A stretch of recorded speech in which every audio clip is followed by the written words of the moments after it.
Donald Trump, il a refusé de le faire parce qu'il exigeait de Volodymyr Zelensky qu'un procureur ukrainien lance une enquête contre la famille Biden et d'éventuelles affaires faites par la famille Biden en Ukraine.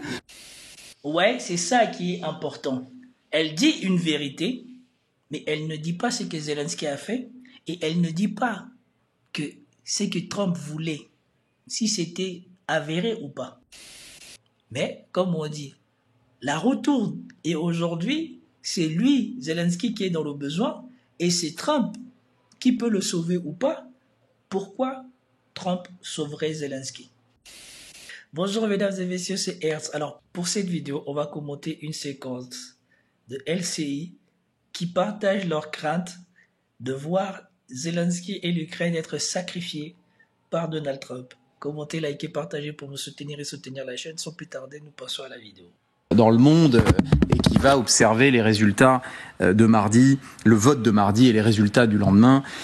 Parce que si Donald Trump l'emporte, il a promis, il a été très clair, il l'a dit maintes fois, il a promis de régler la question ukrainienne en 24 heures. Bon, personne n'imagine qu'un règlement de la question ukrainienne en 24 heures, dans une discussion entre Donald Trump et Vladimir Poutine, profite à l'Ukraine. Personne n'imagine cela. D'autant que... Moi, je croyais qu'il allait dire personne ne s'imagine que Donald Trump veut vraiment régler la situation en 24 heures. En fait, eux, ils sont même pas là. Eux, ils sont à se dire, si jamais la situation doit se régler en 24 heures, ça sera forcément aux dépens des Ukrainiens. Donc, pour eux, c'est déjà acté. J'imagine même pas à quel point ils doivent être abattus dans leur tête quand ils envisageaient que Trump gagne les élections. Et surtout, j'imagine pas dans quel état ils sont maintenant que la condition principale de leur scénario s'est réalisée. Trump a gagné les élections. Et j'espère qu'on aura une prochaine séquence où ils réagissent encore à cette situation à partir du fait que Donald Trump a gagné les élections. La situation, au moment où nous nous parlons, n'est pas terrible, n'est pas bonne pour l'Ukraine. Dans la semaine qui vient de s'écouler, la Russie a conquis 200 km² de territoire ukrainien. C'est la plus grande avancée depuis le début de l'année 2024. Je rappelle, les téléspectateurs d'LCI le savent, qu'une dizaine de milliers de soldats nord-coréens sont en Russie. On a toujours on peine à le croire à chaque fois qu'on le dit, mais une dizaine de milliers de soldats nord-coréens. Vous peinez à le croire parce que pendant longtemps, vous croyez que vous aviez une armée capable de faire la guerre. Parce que vous avez vu votre armée aller au Sahel, parce que vous avez vu votre armée monter des coups d'État et faire des choses en Afrique, vous pensiez que vous aviez une armée capable de faire la guerre. Ce que vous avez réalisé, c'est que vous n'avez pas d'armée pour faire la guerre et que surtout la vraie guerre, ça coûte en argent et en hommes.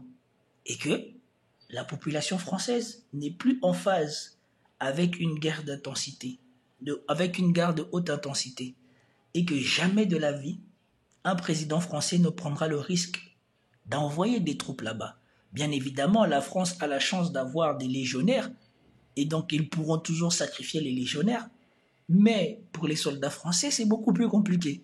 Ce qui choque ces gens-là, c'est le fait de voir qu'il y a des pays qui sont capables d'aller se battre aux côtés des Russes et d'accepter la possibilité que toutes les personnes qui vont aller se battre aux côtés des Russes peuvent mourir. C'est ça qui les choque. Parce que eux, ils savent que eux, sur ce plateau-là, ils auront déjà quitté la France bien avant que quoi que ce soit commence en France. Et que eux et leurs enfants ne seront pas là si jamais un jour la France devait se retrouver en guerre avec qui que ce soit.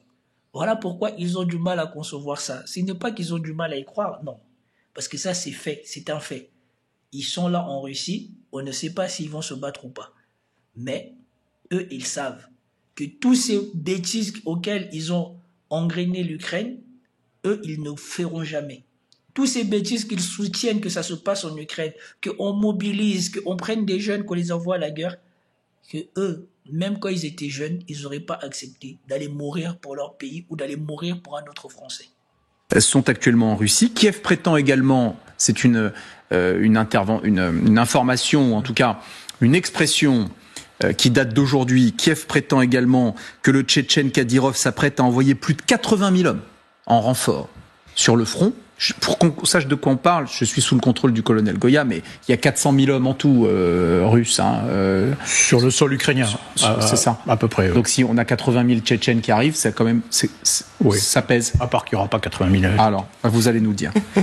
vous allez nous dire, colonel, ce qu'il en est. Mais en tout cas, Zelensky s'impatiente. Et donc, qu'il y ait 80 000 hommes ou qu'il n'y ait pas 80 000 hommes, au moins, on se rend compte que la Russie n'est pas isolée. Et on se rend compte que les amis de la Russie, eux au moins, partagent une vraie solidarité avec la Russie. C'est que les amis de l'Ukraine ne partagent pas. Parce qu'eux, ils ne font que donner de l'argent qu'ils n'ont pas. Parce que nous savons, et les Américains et les Européens, en cas de besoin, impriment de la fausse monnaie qu'ils donnent à l'Ukraine. Mais de l'autre côté, non seulement on ne fait pas ça, mais on se bat pour de vrai. Impatiente, il s'exaspère même au fond des alliés occidentaux dont il considère qu'ils sont trop mous. Il appelle ça la réaction zéro. Vous l'avez entendu récemment. Colonel Goya, justement. Il s'impatientait parce qu'il sent son sort arriver. Il voyait à l'avance que le plan des démocrates avec Kamala Harris était en train de prendre l'eau et que probablement Donald Trump allait gagner. Et que si Donald Trump gagnait, les pleurnicheries et les menaces qu'il faisait à Joe Biden, ça n'allait pas marcher avec Donald Trump. Comme l'une des personnes qui est sur le plateau va le rappeler tout à l'heure. Zelensky, il sait ce qu'il a déjà fait à Trump. Et il sait que Trump ne sera pas tendre envers lui. Bon, je voudrais que nous regardions ensemble la carte. Je venais de parler des progressions là, en cette fin du mois d'octobre. On va voir cette carte qui va apparaître. Voilà, 200 km² gagnés. Ça, ce sont sur les derniers jours, en une semaine. Est-ce que pour vous, colonel, il est en train de se passer quelque chose là sur le terrain qui expliquerait aussi pourquoi Volodymyr Zelensky s'exaspère ou s'impatiente? Eh bien, finalement, pas tant que ça. Je veux dire, je pense qu'il y a globalement, on le sait, la stratégie russe, c'est une stratégie de pression permanente partout. On attaque partout, de séries de petites attaques le long du front. On attaque aussi, si possible, on bombarde l'arrière, etc. Donc on fait pression. Les Russes font pression un peu partout, en espérant faire craquer à un moment donné les Ukrainiens en endroit, puis obtenir quelque chose de décisif. Donc ça dure des mois et des mois. On pourrait même remonter, d'ailleurs, c'est sensiblement la même méthode depuis 2 ans en réalité. Bon, mais donc oui, il progresse. Pour le coup, oui, il progresse. Mais la question qui se pose, c'est d'abord, il progresse, mais il progresse. Bon, il y a de temps en temps, il dit des choses vraies. Il y a de temps en temps, il y a des choses qui lui échappent. Il y a de temps en temps, il essaye de maquiller la vérité. Il sait pourquoi l'évolution de la guerre est devenue celle-ci. Les Russes ont dû faire évoluer leur manière de se battre et d'occuper le terrain à force de voir que les Occidentaux ne voulaient pas la paix en Ukraine et voulaient se servir de l'Ukraine pour affaiblir la Russie. Depuis, ils ont changé de tactique. Quand ils sont rentrés, ils n'étaient pas rentrés pour occuper l'Ukraine, ils n'avaient pas assez d'armées pour ça. Mais en face, on a voulu leur faire comprendre qu'on voulait les vaincre, on voulait battre la Russie. Non pas on voulait empêcher la Russie de sauver le Donbass, on voulait battre la Russie. C'est pour cela que ça a changé. Et les Russes, ils avancent doucement, parce que contrairement à ce qu'eux ils racontent sur les plateaux, ce sont des villes fortifiées qu'ils prennent. Ils ne prennent pas des villes non fortifiées où il n'y a rien du tout, comme les Ukrainiens ont fait à Koursk. Et ce qui se passe est d'autant plus grave, c'est que ce sont les villes les plus fortifiées qu'il y avait en Ukraine qui sont en train de tomber. Et c'est pour cela que les Russes avancent de plus en plus vite. Et ça, c'était avant que Trump ne gagne. Ok, il y a une accélération, une progression, mais ça reste des choses qui sont assez minimes à l'échelle de la carte. 20 km² de vide, en réalité, ça, en termes stratégiques, ça n'a pas d'importance. Oui. Ce qui est la tendance un peu nouvelle, c'est qu'il y a une forme d'accélération. Notre tendance un peu nouvelle, c'est que les Ukrainiens semble céder le terrain que l'on voit plutôt, je vais dire autrement, le terrain que l'on voit cédé par les Ukrainiens n'est pas forcément détruit, c'est-à-dire que on constate que les Ukrainiens ne s'accrochent pas forcément sur chaque kilomètre-carré, ce qui peut être considéré à la fois comme un indice peut-être d'effondrement, mais ça peut être aussi l'inverse, c'est-à-dire ce qui peut être considéré comme un indice d'effondrement. Et je vous le dis ici, vous pouvez aller voir sur History Legend la vidéo qu'il a publiée, c'est bien un indice d'effondrement. On a de plus en plus des gens de l'armée ukrainienne qui abandonnent juste leur poste, ne veulent plus se battre. Quand ils voient que les Russes arrivent, ils abandonnent leur poste. Enfin, ce que les Ukrainiens craignaient, et ce que l'on disait ici depuis un moment, c'est qu'une fois que les forteresses barricadées vont tomber, derrière, il n'y aura plus de défense. Et c'est ce qui se passe. Plus les villes qui étaient organisées pour se défendre tombent, moins les Ukrainiens peuvent défendre les villes d'après. Avant, il y avait des intenses combats dans les villes. Maintenant, là, vous voyez que les villes qui sont prises par les Russes ne sont pas très abîmées. Parce que, un, ils savent qu'ils ne peuvent plus se terrer dans la ville, il y a les FAB. Et deux, les gens qui se battent sont les mêmes qui se battent depuis au moins 2 ans. Il n'y a pas de rotation, les gens sont fatigués, les gens ils n'en peuvent plus et ils ne veulent plus se sacrifier. Donc, ils se retirent du combat. Soit ils se rendent, soit ils laissent leur position et ils reculent encore. Et on ne sait pas jusqu'où ils vont reculer. Donc là, il veut faire semblant, c'est signe d'effondrement, mais peut-être pas du tout. Pas du tout, pourquoi parce que cette nouvelle armée, elle va venir d'où? Un indice d'une stratégie, une bonne stratégie que le général Syrski, le chef d'état-major, avait plutôt indiqué, ce qu'on appelle ça la défense active, c'est-à-dire on s'accroche pas sur on ne se fait pas matraquer. Parce que c'est ça en fait, hein, le combat de ce type, c'est on est sur une position, on se fait matraquer par des bombes aériennes planantes, on se fait matraquer par l'artillerie russe, et on perd beaucoup d'hommes par l'artillerie, hein, beaucoup plus que par les combats au contact. Ça sert à rien de perdre des hommes.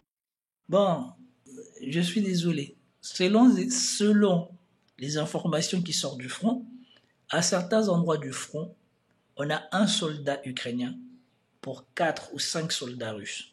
Donc je ne sais pas où lui il voit des soldats ukrainiens qui causent des pertes massives aux Russes ou qui pourraient se battre avec les Russes. Non, c'est un fait maintenant, l'armée russe est bien supérieure en termes de nombre à l'armée ukrainienne. À cela vous rajoutez l'aviation, à cela vous rajoutez l'artillerie, à cela vous rajoutez les bombes planantes, c'est un effondrement. Ils ne reculent pas parce que soi-disant ils ont une stratégie, ils reculent, ils perdent du terrain parce que les gens voient la mort venir et préfèrent s'en aller plutôt que de mourir. Et on les comprend bien. Pour certaines d'entre eux, comme il dit, ça fait 2 ans qu'ils sont au combat et qu'ils n'ont pas eu de repos. À quoi bon maintenant que tu vois que tu es en train de perdre, rester là pour te faire tuer? Pour des kilomètres carrés de vide, et on s'accroche, on gagne du temps. On essaie d'infliger le maximum de pertes, d'user les forces russes, et on tient, on lâche un peu, on tient les grands bastions, toujours, et puis on peut rester comme ça pendant des mois. L'hiver va arriver, enfin l'automne va arriver, ça va déjà ralentir les opérations, et ça permet, c'est une stratégie défensive qui permet peut-être de tenir en attendant des jours meilleurs, parce que c'est pas comme ça qu'on gagne une guerre non plus. Hein. Oui. Mais ce que je veux dire, c'est que en réalité, pour l'instant, ça tient. Et donc le vrai combat qui se passe en réalité pour les Ukrainiens, il se passe plutôt à l'arrière en réalité. Ça se passe un combat de réforme de l'armée ukrainienne, c'est un combat de mobilisation, c'est un combat pour acquérir des ressources nouvelles auprès des alliés occidentaux. C'est ça, il faut tenir. Auprès de quels alliés occidentaux? C'est ça qu'il faut se poser la question. Trump, lui, il avait dit qu'il ne financera pas cette bêtise, les Européens devront financer autant, voire plus que les Américains. Et l'Allemagne est en train de s'effondrer économiquement. La France, elle est déjà dans l'effondrement économique. Donc c'est qui va mettre l'argent, c'est qui va mettre les moyens pour combattre? C'est l'effondrement. En attendant de modifier le rapport de force et en espérant que de l'autre côté, du côté russe, ça finisse par s'user, par s'essouffler. Et peut-être qu'en 2025, on basculera sur une autre situation. Nicole Bacharan, est-ce que Zelensky s'inquiète tout simplement de ce qui va se passer aux États-Unis? Bien sûr, bien sûr. Là, l'aide à l'Ukraine a été votée après des mois de difficultés au Congrès, difficultés causées par Donald Trump, puisqu'il téléphonait tous les jours à ses troupes qui considéraient que c'était à lui, les représentants républicains au Congrès, pour bloquer l'aide à l'Ukraine. Et puis finalement, ça a fini par passer. Donc ça a été voté. Il y en a, j'ai envie de dire, pour un certain temps.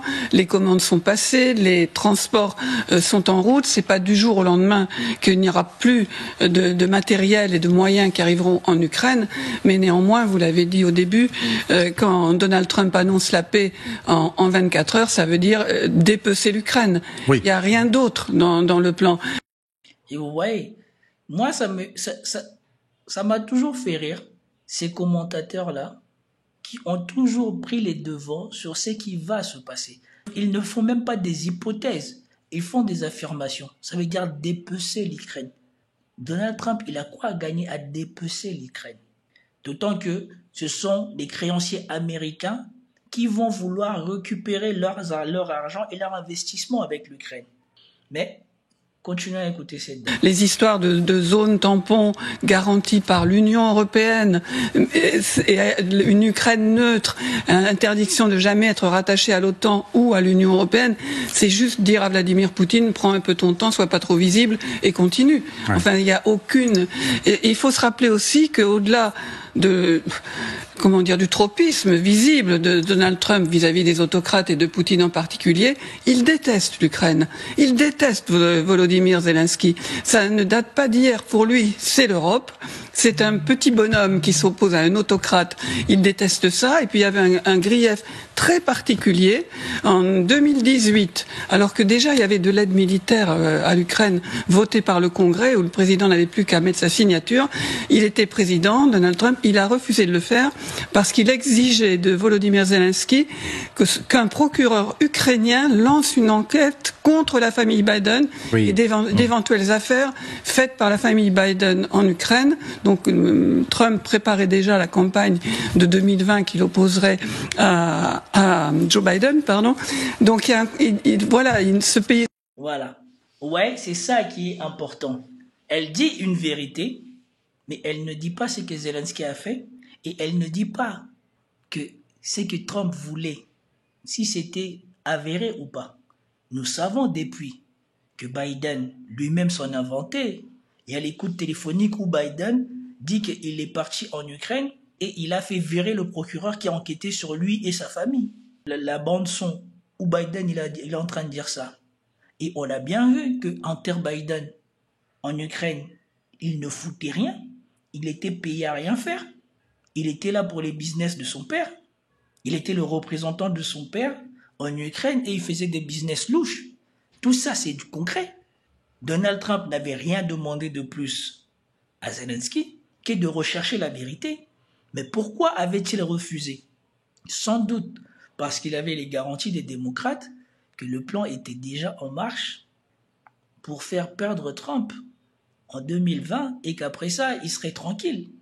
Mais, comme on dit, la roue tourne. Et aujourd'hui, c'est lui, Zelensky, qui est dans le besoin et c'est Trump qui peut le sauver ou pas. Pourquoi Trump sauverait Zelensky? Il est légitime qu'ils disent que ce n'est pas son problème. Comme Zelensky, quand on lui avait dit de faire des enquêtes sur la famille Biden, a refusé. Et c'est ça le plus important, c'est que ces journalistes retiennent juste ce qu'il faut pour mentir. Et c'est ça le problème de l'information en Occident aujourd'hui. On ne donne que la partie de l'information que l'on juge nécessaire pour discréditer quelqu'un. On ne donne pas l'ensemble de la vérité. Les enquêtes ont révélé que la famille Biden avait des liens troublants en Ukraine et avait des affaires louches en Ukraine qui méritaient que l'on enquête sur ces faits-là. Mais elle vous dit, oui, Donald Trump lui en veut parce qu'il a refusé de... Elle dit même pas il a refusé.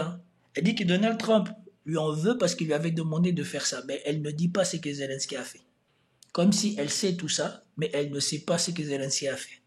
Et ce petit pays qui résiste, et ce petit bonhomme à la tête qui lui a résisté, car Zelensky a... Et en plus, on va remarquer la condescendance. Ce petit bonhomme, est-ce que cette dame a déjà parlé de Sarkozy comme ça ou des autres personnes? Je ne reviendrai même pas sur le truc, mais juste noter la condescendance. A refusé, c'est insupportable. Évidemment, il en fera bon marché à la première occasion. Ils se sont vus fin septembre dans une atmosphère absolument glaciale. Ok, et donc je m'arrête ici, je ne veux pas aller plus loin. Je voulais juste que nous discutions ou que nous attendions les craintes de ces personnes et surtout les craintes fondées de pourquoi Zelensky ne recevra aucun soutien de Donald Trump. Quand Donald Trump lui avait demandé en faveur de juste enquêter sur les affaires ou sur les allégations qu'il avait attendues de la famille Biden en Ukraine, Zelensky n'avait pas tendu la main. Et donc, probablement que lui-même, il sait qu'il y a des choses qu'il a fait contre Donald Trump qui le mettent en porte-à-faux aujourd'hui et qui ne lui garantissent plus aucun soutien des États-Unis à l'avenir. Alors, c'était tout pour cette vidéo. J'espère que vous avez apprécié. Si vous avez apprécié, commentez, likez, partagez. Je vous dis à plus tard. Peace out.